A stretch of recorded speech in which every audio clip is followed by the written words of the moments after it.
سلام دوستان، امیدوارم حالتون خوب باشه. تو این ویدیو میخوام در مورد ایردراپ CX صحبت کنم که به تازگی آپدیت هم داده.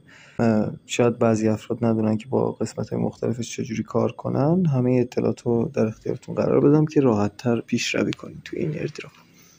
خب اولین موردی که هست، یه شکی تو ذهن بعضی کاربرا هست یا یه سری صحبت‌ها پخش میشه تحت این عنوان که این پروژه قرار توکنش رو فقط به اونایی که تو صرافی میان ثبت نام میکنن بده. در واقع این CX.io خودش یه صرافیه و خب به ایرانیایی که نمیتونن توش ثبت نام کنن توکن نمیرسه و غیره. خب یه هم چیزایی هنوز پخش نشده واقعا، یعنی هیچ جایی اعلام نشده به طور رسمی که قرار این توکن به چه شکلی به کاربرا داده بشه.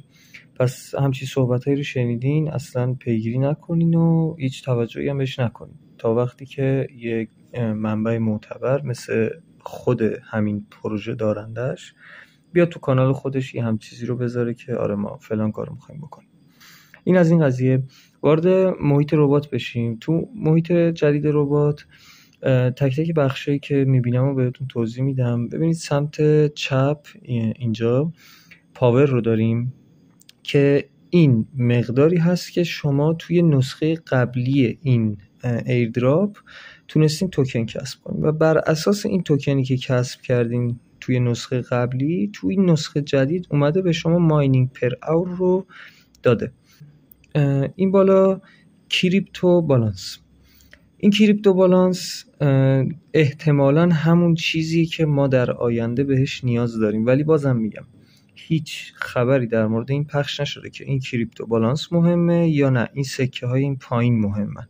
هیچ خبری پخش نشده. صرفاً الان میتونیم در مورد کاربردشون صحبت کنیم. خب این کریپتو بالانس رو در ادامه میگم کاربردش چیه، ولی طریقه ماین شدنش همین بخشه که ما میتونیم این بخش رو ارتقا بدیم تا ماین شدن این قسمت سریع‌تر بشه. تنها کاری که میتونیم بکنیم اینه که بریم توی این قسمت، تو قسمت ماین، و دقیقا مثل حالت همستر این آیتمایی که اینجا هست رو ارتقا بدیم. وقتی اینا رو ارتقا میدیم به این ماینینگ پر اور ما یک مقداری اضافه میشه. کریپتو بالانس ما سریعتر شارژ میشه، سرعتش میره بالاتر، مثل همون حالت ماینر همستر. و خب ارتقای اینا هم هیچ نکته خاصی نداره، فقط باید از این سکه ها استفاده کنین یا تلگرام استارز بدین که خب ما طبیعتا هزینه نمی کنیم بریم استارز بخریم و بیایم اینجا اینا رو ارتقا بدیم. با همین پولی که داریم یکی تیک میکنیم و مثل همستر ارتقاش میدیم. اینا همش به هم مربوط میشن. در واقع اینجا جزئی تر میگه که انقدر اضافه میکنه به ساعتی شما و اینجا نکته دیگه ای نداریم. توی تسکا همون تسکای همیشگی رو داریم، منتها اینجا ما یه سری از تسکا رو نمیتونیم به هیچ وجه انجام بدیم چون ایرانی هستیم. مثلا میگه make buy crypto on CX.io، یعنی ما بریم تو صرافی یه کریپتویی بخریم. خب ما نمیتونیم این کارو بکنیم. همه این سه مورد بالا مربوط به اونه و خب اینا رو میتونیم همشون رو انجام بدیم.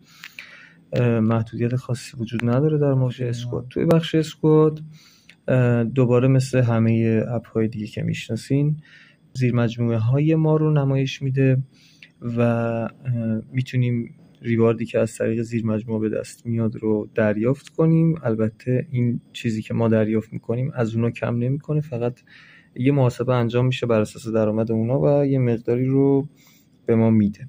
چیزی از زیر مجموعه کم نمیشه.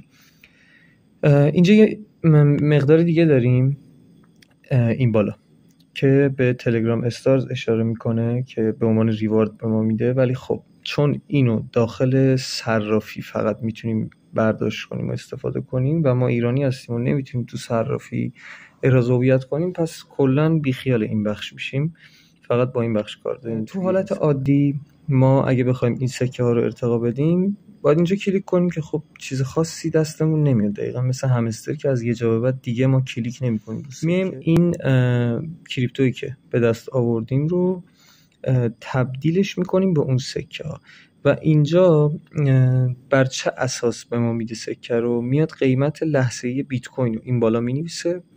این قیمت لحظه‌ای بیت کوین الان و بر اساس این قیمت موجودی ما رو تبدیل میکنه به سکه های داخل برنامه که ما بتونیم خرید کنیم. مثلا الان من 0.0 0.3 بزنم بر اساس قیمت بیت کوین من الان 19,000 و خورده میتونم کانورت کنم. باری شد به حسابم. اینجا ببینید 33,000. اینجا هم لیگ ها رو داریم، ولی خب با این تفاوت که نمیتونیم ببینیم نفر چندمیم تو این لیگ و غیره. فقط میتونیم ببینیم تا کجا لیگ ها پیش میرن و دسته‌بندی لیگ ها بر اساس مقدار کوینی که داریم، بر اساس اون کریپتو نیست. و خب طبیعتا اینکه تو چه لیگی باشیم تاثیر زیادی داره تو برنامه. این ایردراپ هم یک رودمپی رو داده برای توکن که گفته اینجا تو کوارتر 4 سال 2024، یعنی تقریبا 3 ماه آخر سال 2024 ایردراپ رو لیست کنن و پخش بشه بین مردم، که شما میتونین در نظر بگیرین همون هولوش سال 2025 اوایلش بتونین برداشت رو داشته باشین. امیدوارم موفق باشین. خدا نگهدار.